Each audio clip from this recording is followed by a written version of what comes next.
Canada Day is strange because in some countries, national holidays feel loud. Flags everywhere, chants, fireworks, people shouting about how great their country is.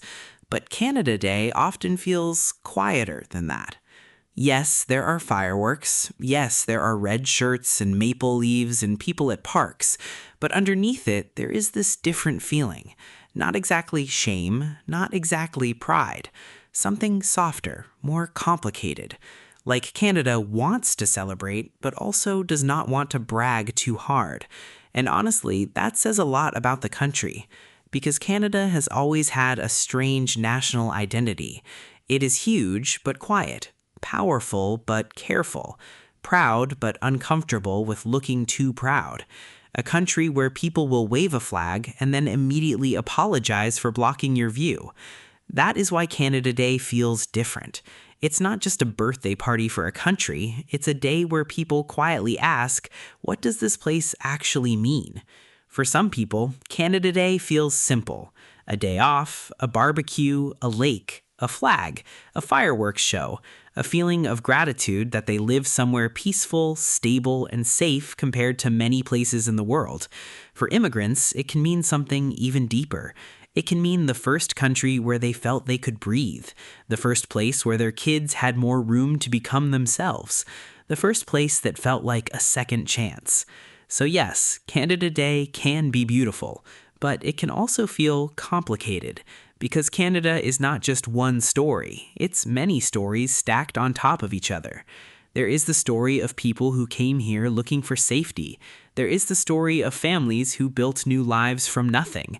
There is the story of small towns, winter mornings, hockey rinks, crowded buses, quiet kindness, and people holding doors open for strangers.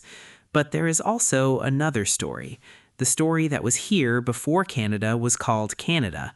Indigenous peoples were here long before the flag, long before Confederation, long before anyone celebrated July 1st. And for many Indigenous communities, Canada Day does not feel like a simple celebration. It can feel like a reminder of land taken, cultures damaged, languages attacked, children hurt, and histories that were ignored for too long. That's the part Canada cannot avoid anymore, and maybe it shouldn't avoid it.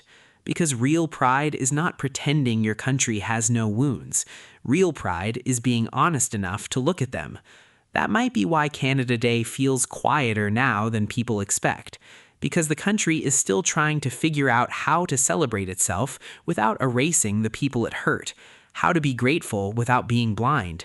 How to love a place while admitting it has a past that still affects the present. And that's uncomfortable, but maybe it's also mature. Because some countries treat patriotism like a performance. Be loud, be certain, never question anything. But Canada's version of pride often feels more hesitant, less like shouting, "We are the best," and more like quietly saying, "We are lucky to be here, but we still have work to do." That doesn't make Canada weak, it makes Canada interesting. Because Canada's identity is not built around one single personality. It's not one language, not one culture, not one origin story. Canada is a country of people who arrived at different times, from different places, carrying different memories. Some came by choice. Some came because they had nowhere else to go. Some were already here and had to fight to be seen in their own home. So Canada Day feels different because Canada itself is different.